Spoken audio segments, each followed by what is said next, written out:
So we're going to back out, we're going to divide by 1.1. That's going to give us 23.45, let's call it 23.5 feet. Okay. Barnwell formation, 23 feet vertically. Does everybody understand what I'm doing? I'm just backing out the slope ratio there. Mm-hmm. So we'll call it 23.5 feet. I'm going to say THK for thickness. All right.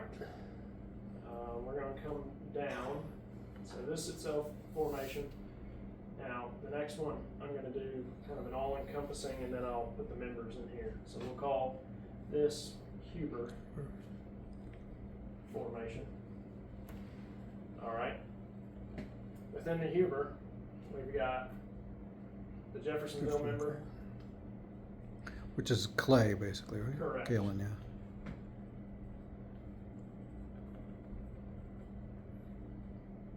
And at the bottom, we'll call it the Marion member.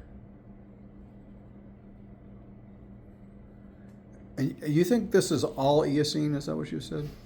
No. There's some Paleocene? I think you've got Paleocene. Uh-huh. I think you've got like Cretaceous to Paleocene bleeding over at the bottom of the Huber.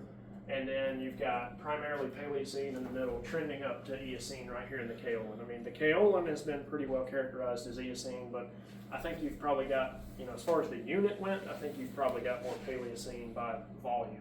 So we got Cretaceous Paleocene boundary here. It'd be right in here. Is So it you just- probably have some like KT, interaction So here. did you get any iridium production as well? Well, I've never tested that, but I've thought about it. That KT interaction. I'm like, I wonder if there's any iridium in any of this.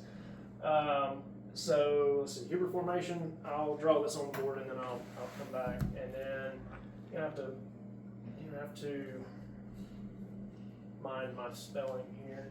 I think it is Galliard. I remember, no, that's the, so I wonder how this Jeffersonville member compares to like you said the Tuvola is above it, but what about so the twigs would be above it too, yeah. Yeah, the twigs, Yeah. like the twigs clay. Yeah. That's what you're talking about. The twigs clay is typically above, or it's definitely above Jeffersonville. Yeah, member, in between, But it kind of, in different places, I see it at different levels with the Barnwell.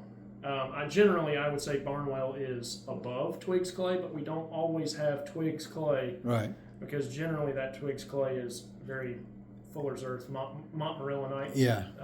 heavy.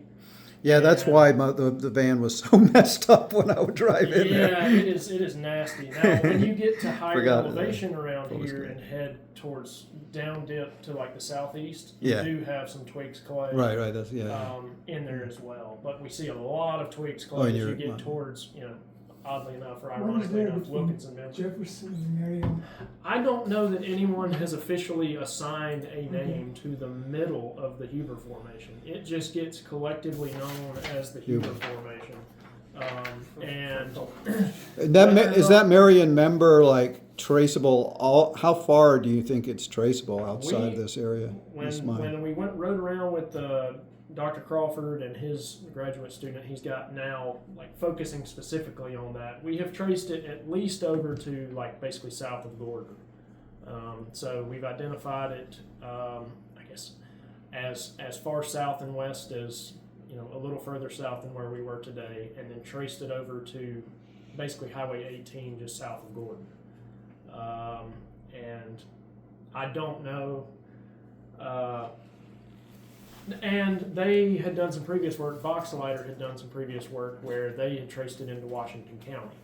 So it's basically very similar stratigraphy in Washington County in places as what we see right here. So all of these Cretaceous heavy kaolin areas are very similar in this way. The only difference is you have varying levels of thickness here. I mean, this is not the type section for, let's call it, I'm trying to think. There's areas where we have coarse clays. Like this isn't the type section for north of the Fall Line Freeway in Gordon. South of the Fall Line Freeway, south of Gordon, looks very similar to this.